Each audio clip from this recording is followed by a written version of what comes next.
Hey, fifth graders. Welcome back to another excerpt of Nowhere Boy. When we left off yesterday, there had been a terrorist attack in Brussels. And so the school went into lockdown. Parents came and collected their kids. And Max was picked up early before the school was locked down. And he's very, very worried about Ahmed. So Ahmed was able to sneak away, and let's see what happens. Chapter 44. It had been a relief when Max finally spotted Ahmed scrambling over the garden wall at dusk, but there had been no way to talk to him. His parents were awake in bed, and the TV whined on until late in the night. To keep himself awake, Max played one of the fantasy games, even though it was meant for multiple players. There was a comforting order to the rules, to the numerical values assigned to qualities. Sounds like math. Like strength, craft, and magic. To the bloodless fights between wizards and trolls, clearly determined by a roll of the die. The images of the attack faded, and his thoughts turned to how he might calm Ahmed. It seemed best not to mention Fontaine's latest visit, at least right away. A knock on the door interrupted Max's thoughts. He scrambled to his feet, imagining Ahmed. But when he opened the door, he found Claire. She closed the door carefully behind her, then turned to face him. Is he home? There was no need to ask who she was talking about. Yeah, he's fine. That's great, she said, but Max could detect a note of sarcasm. What? He asked. Claire took a deep breath. You can't keep hiding him. Max was surprised by how hurt he felt, as if she'd personally insulted him. Yes, I can. Max, wake up. That police officer was here today looking for guys just like him, guys who just blew up hundreds of people. Max stared at her. Ahmed's not a terrorist. Look, I'm not saying he's a terrorist, she said carefully. So what are you saying? Oh, sorry, let me reread that. Look, I'm not saying he's a terrorist, she said carefully. So what are you saying? She looked away and her eyes passed over the character cards and boards strewn across the floor. This isn't some game, Max. Mom could have gotten on that metro today instead of walking to work. What if she were blown up? Max winced, but only because this dark thought had crossed his mind as well.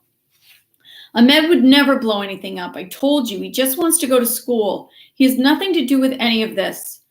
Claire gave her long hair a frustrated shake. It doesn't matter. Don't you get it?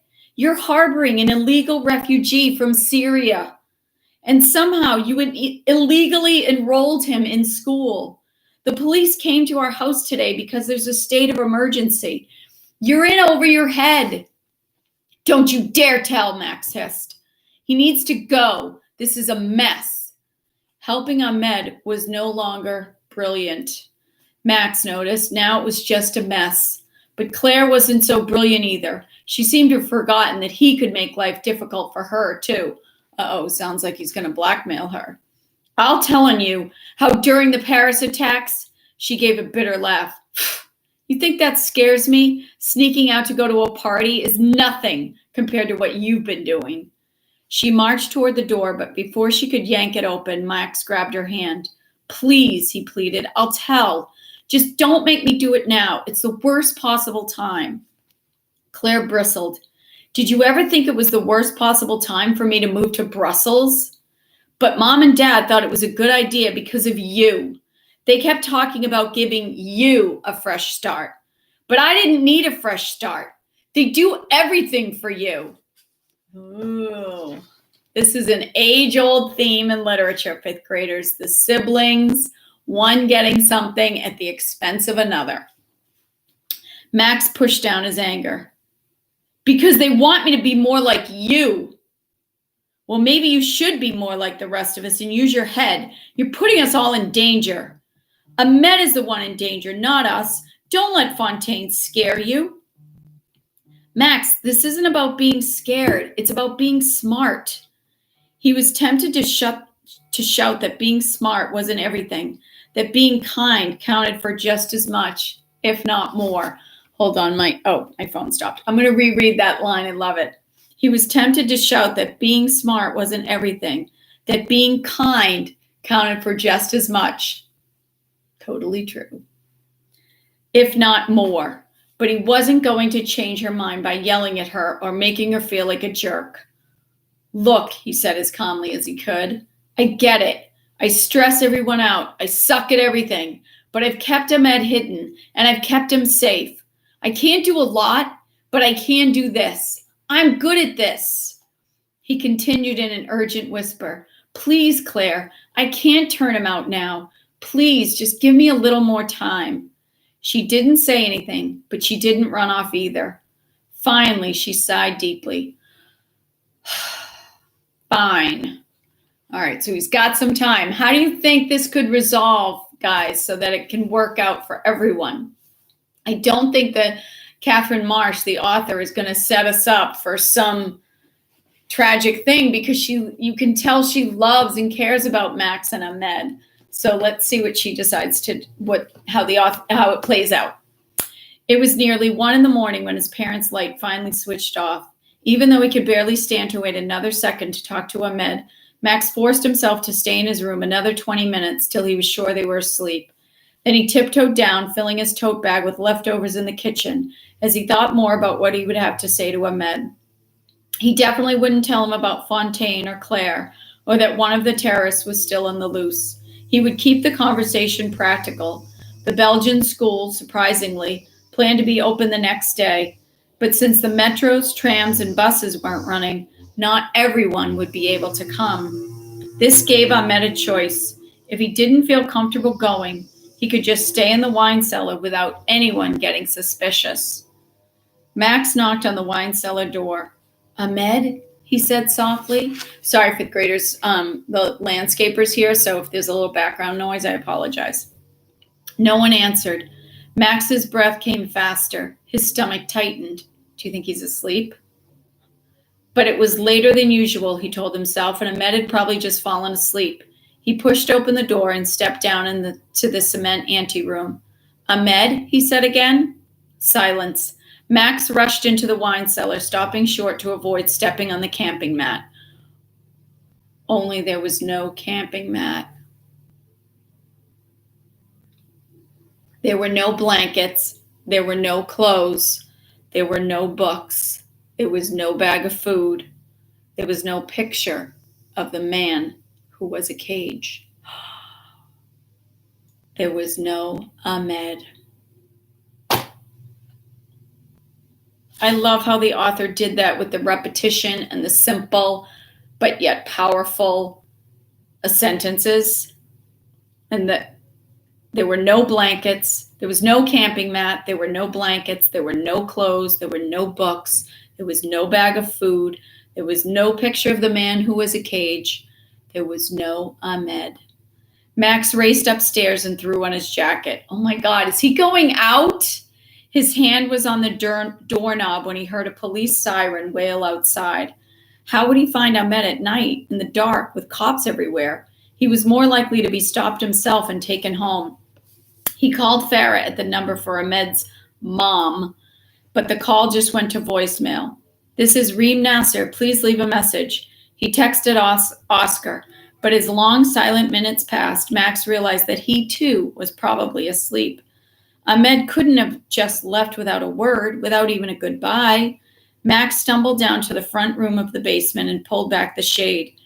The orchids were still there, the grow lamp resting unplugged beside them.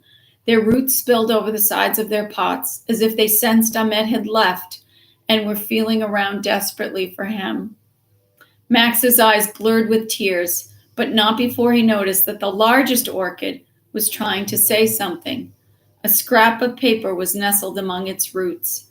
Max plucked it out and read, Dear Max. Oh! This one will bloom. Please take care of it. Thank you for all. Your friend Ahmed. Oh, I want him back. Sorry. Chapter 45. Ahmed slumped against a lamppost. He couldn't take another step, his eyes blurred with exhaustion. His first thought had been to find Ibrahim's relatives in Molenbeek. Maybe they'd take him in for the night. Perhaps Ibrahim would even still be there. But Molenbeek was on the other side of the city, and whichever way Ahmed tried to go, he'd found himself heading toward more police cars and sirens. The police, he realized, would be all over Molenbeek, searching for terrorists and asking to see people's documents. So he reversed his route, making a wide loop to avoid the School of Happiness and Max's block before cutting back into Vol Saint-Lambert. At least here in the fancier neighborhood, there was less police activity, but he risked running into Fontaine. Ahmed had no idea how much of the commune he patrolled. He needed to get out of Brussels, but there were no buses or metros or trains running, and even if he managed to walk all the way out of the commune and into the countryside, he had no place to go. He had no money, and he couldn't imagine anyone willing to take him in after the attack unless they wanted to harm him, like Ermir. And I can't believe he hasn't been found. Like, they're going to be looking for him, or men like him. I say that loosely. This was when he'd collapsed against the lamppost, too hopeless to keep trudging on. He just wanted to go back to the cellar and to Max. He knew Max would be worried. He hadn't even said goodbye, except for his note. He told himself that there hadn't been time, but the truth was that it had seemed too painful. Wait for this blonde guy to go by. On the other side of the traffic circle, a pair of stone towers rose over a small square like the minarets of a mosque. They drew him across the deserted streets, and he stumbled through them and into the iron arms of a large gate. He found himself in a park, in front of the dry basin of a fountain. Paths stretched in several directions, lit by ghostly white lights. Ahmed chose one and started walking, past a large stone crucifix soldered to a rock. It made him feel as if he was trespassing, but he reminded himself that the gate was open. How strange the path was, cobbled in the center, but paved with large flat stones on either side. Wooden benches lined the path at intervals, tempting Ahmed, but he didn't sit down. To stop moving was to fall asleep, and he couldn't risk someone finding him lying out in the open. As his head drooped, he noticed rows of small holes in some of the big flat stones. The holes were all the same size and ran in neat horizontal lines. They seemed like a code. He wondered what the patterns meant, why some of the stones had the holes and others didn't. It was only as he passed under one of the ghostly white halogen lights that Ahmed noticed letters etched between the holes. Camille, he read. Then the next, so Camille, it's spelled Camille, shout out to our Camille. Then on the next line, 1848-1877, 1848 to 1877. Ahmed jumped back. He was, oh, sorry, I forgot this part. It's a grave, I thought it was like, forget that. Okay. He was standing. The path was paved with gravestones, but he wasn't in a cemetery, was he? He looked around at the wide grassy lawn at a basketball court. No, he was definitely in a park, but it was a park where every day people walked over gravestones. Strollers and dogs and children on bikes wore them down till the names disappeared, and all that was left were the holes of the chisel and eventually just smooth blank stone. Ahmed sank into a crouch, blinded by tears. He knew it was silly to cry. Life was always taking place over death. But those fading names were his mother and father. They were Jasmine and Nori. He suddenly realized that the bomb had fallen a year ago tomorrow, March 23rd. Except it was probably after midnight, which meant it was already tomorrow. And here he was, on the anniversary of their deaths, walking over them, grinding deeper into dust. Oh, poor Ahmed. He staggered to his feet, not bothering to wipe the tears that cascaded down his cheeks, but letting them fall on Camille's gravestone. School was gone. Max was gone. His family mattered to no one but himself. They were Oh, this is so sad. His family mattered to no one but himself. They were losers of history, names that would vanish and become anonymous numbers.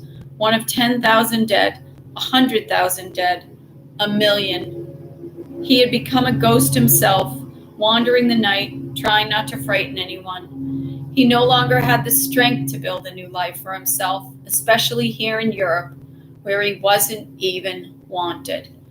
Oh, fifth graders, his grief and loneliness and despair is heartbreaking. He looked up at the stars. You should have made the bomb fall at night, hitting us all, he shouted in Arabic. Let me say that again. You should have made the bomb fall at night, hitting us all, he shouted in Arabic. His voice echoed across the empty park, but he couldn't even stand there, shaking his fist at Allah. He couldn't even be that brave. His cowardly instinct to survive wouldn't let him. At the sound of his own voice, the angry young Muslim everyone feared, he took off down the gravestone path. He ran till he saw a large wooden globe set high on a mound with several tubes poking off it. A fence surrounded this curious octopus-like structure, and it was only as Ahmed scaled it that he realized it was part of a playground and that the tubes were slides. Ahmed stormed the rubberized mound and scrambled into the wooden globe through a small opening in its side. It wasn't much of a shelter, not with a draft of cold night air blowing through the opening, but at least no one could see him inside it. As long as he left by morning, when children and their parents would arrive, he was unlikely to be discovered. He had found a way to stay hidden, at least till morning. But as he curled into a ball and rested his head on his school backpack, Ahmed felt no relief, only a hollow emptiness. Poor Ahmed. I'm going to read one more. Chapter 46. The next morning, just before 8, the doorbell rang. Max ran to the kitchen window, hoping to find Ahmed. But instead, Oscar stood outside, a battered racing bike balanced on its kickstand next to Max's. Max grabbed his coat and backpack and ran to the door. His parents piled into the foyer after him. Hello, Madame, Monsieur. How weird. I love that still, Oscar said. Then he stepped past Max to kiss Max's parents on their cheeks. Oscar probably had no idea how brilliant a move this was. His parents still weren't completely used to the customary Belgian greeting, and as they blushed and fumbled, Max took the opportunity to shoot out the door and down the steps. He unlocked his bike and nodded to Oscar, who had finished his kiss offensive and hopped back on his own bike. Where are you going? His mother asked. We bike to school together, Oscar said matter-of-factly, as if they did this every day. His mother took a step after them. Wait, Max, I don't... Oh, let them go. It's just around the block, his father said. Max didn't wait for the argument he knew was coming. He just pushed off and started pedaling. See you after school. Au revoir, Oscar added. They raced down the street past Albert Jonard's house before turning onto Rue de Linctho. But at the end of the block, instead of turning right onto Rue Vergot and toward the School of Happiness, Oscar turned left. At the end of the block, he braked by a traffic circle and pulled out his phone. I told Farah I'd call her as soon as we were together. Where is she? Max asked. Home. Her metro is still closed. Hi, Oscar said into the phone. It's me. Max is here. He pressed speaker, and Farah's voice crackled over the line. It's too bad Ahmed doesn't have a phone. At least just for them, right? I have an idea where Ahmed is, she said. That man Ibrahim, the one he came here with, if he was in trouble... He tried to find him, Max said. Didn't he have family in Molenbeek? Yes, Farah said. Ibrahim Maliki. No, Malaki. That was it. Or Maliki. I'm not sure the pronunciation. Max squeezed the handle of his bike. You're in Molenbeek, Farah. Could you find him? Because every Muslim knows every other Muslim. There are tens of thousands of people in Molenbeek. I'll find him, Oscar cut in. How? Max asked. I can use one of the computers at the commune to look up anyone in the city. I'll just tell my mom I started feeling sick on the way to school. She'll let me hang out there. Max grinned. Criminal mind, he said in English. Then he switched back to French for Farah. I'll bike to Molenbeek and find him. We'll go together, Farah said. There are journalists everywhere trying to talk to people, and it's making everyone tense. It's not a good idea to be wandering around by yourself. Meet me outside Forum at 10. It's this huge furniture store on Chose de Grand, the big shopping street around the corner from the Place Communal. It used to be an old theater. You can't miss it. At 9:45, Max rode into the Place Communal. After all the talk on the news and from Madame Pauline about Molenbeek being a terrorist training ground, Max was surprised to find a cobblestone square flanked by an elegant town hall with a copper dome and townhouses with shops on the ground floors. The shops were a mix of Western, one with the illuminated green cross of a Belgian pharmacy, and Eastern, a shop that sold headscarves and other Muslim women's wear. A few were already open, and others were in the process of opening up. It almost seemed like a normal day, save for the news vans parked in the square, satellites perched atop their roofs like huge white ears. As Max turned the corner onto what Google Maps assured him was Chaussée de Grand, he saw more stores selling chandeliers, rolled-up carpets, lacy curtains, bolts of cloth. Most of the women on the street wore headscarves, and Max noticed that only men seemed to gather at the small cafes where they drank glasses of steaming hot tea instead of wine or beer. But at the same time, Molenbeek didn't seem quite as foreign or frightening as he had imagined. The language Max heard was most around him was French, and the curving street and buildings with their tall windows and gabled roofs were distinctly Belgian. Minutes later, he spotted a white building with an enormous red marquee that once must have featured the night's acts, but now simply read Forum in big white letters. Before he had even reached it, Farah ducked out from behind the mattresses and dining sets that spilled out the front entrance and ran over to meet him. Oscar called me with the address, she said in French. It's not far. Come on. Farah turned off Chaussée de Grand onto a residential street lined with apartment buildings and townhouses.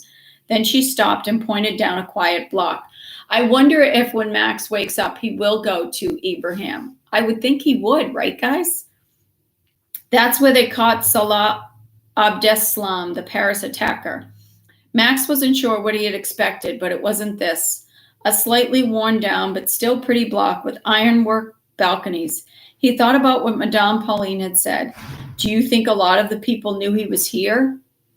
A few, Farah admitted. It's hard when young men can't get good jobs and feel there's no place for them here in Belgium. Some turn to crime and drugs, and there are radical mosques and imams who prey on them. But most people don't get involved in any of this. They just want to be left in peace. I'm not sure that's possible for anyone now. Farah stopped in front of a tall brick apartment building. You may be right, but don't tell Ahmed. I'm sure he's frightened enough. She gestured at the building. This is it. Like the rest of the apartments they had passed, lacy white curtains covered all the windows. Max noticed a set of buzzers, but it was impossible to tell which apartment to ring since the names of the occupants had been scratched off. A lot of people did that after the lockdown, Farah said. They didn't want the police to bother them. I hope Oscar gave you an apartment number, Max said. The address just said first floor, Farah said, pressing one of the lower buzzers. No one answered. She tried another. A man's curt voice crackled over the intercom. Who's there? He asked in French. My name is Farah. I'm looking for an Iraqi family. Maliki? Then she said something in a language that Max guessed was Berber. The man answered her in this language, and a few seconds later, the door buzzed open. They scrambled up a steep, dimly lit stairwell to the first floor. Farah paused on the landing and pointed to a door to the right with an array of shoes laid out carefully beside it. He said they live here. Max rushed over and knocked on the door.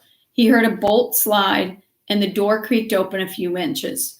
A man with a creased, unshaven face peered out, his brown eyes blinking rapidly. It was clear to Max that he had no idea why he was there. I'm looking for Ahmed Nasser, Max said in French. The man opened the door wider and gazed at Max, then Farah. You know Ahmed? We are friends of his, Farah said. We mean him or you no trouble. We are simply worried about him and are looking for his friend, Ibrahim Maliki. The man's eyebrows twitched with excitement. I am Ibrahim Maliki, he said in French. Come in, children, come. The warmth in his tone made Max hopeful that Ahmed was inside. He charged toward the door, but Farah grabbed his arm. Take off your shoes, she said. Max felt his face color slightly. He slipped off his sneakers and lined them up next to hers. Then they followed Ibrahim down a narrow hall into a room with several small carpets and futons. Max hoped to find Ahmed sitting there, but the room was empty. Ibrahim called out in a language that Max assumed was Arabic, and a door off the room opened. A woman with shapely dark eyebrows bustled out, trailed by a wide-eyed little girl, and switched on an electric kettle in the corner. My wife, Zanib, Ibrahim said, and my daughter, Bana. Zanib greeted them with a nod and some Arabic words that Farah repeated back. Then she and Bana vanished behind another closed door, returning a few minutes later with a tray of teacups and flaky honey and nut-filled pastries. I'm glad you come, Ibrahim said in French, settling onto one of the futons and indicating with a wave of his hand that they should do the same as Zanib handed them tea. I too look for Ahmed. Max's stomach dropped. He's not here? Ibrahim shook his head. I do not see him since he leaves me in August, but please tell me how you meet him. Max sighed heavily. Farah's idea had seemed like such a good one, but he knew he owed Ibrahim this much. He quickly explained how he found Ahmed hiding in his basement, how they'd enrolled him in school, how he'd impressed everyone with his hard work, how they'd become increasingly worried that Inspector Fontaine and Madame Legrand would catch on. I think the attacks were too much, Max admitted. He was frightened. He just ran. But I was hoping he'd come to you or your family. I wish he does too, Ibrahim agreed. Then he said something so extraordinary that Max thought he'd heard him wrong. Oh my God, you guys. Any guesses what he said? I'm going to repeat it. Then he said something so extraordinary that Max thought he'd heard him wrong. I'm sorry. Can you say that again, Max asked. In a slow, clear voice, Ibrahim repeated. His father is searching for him.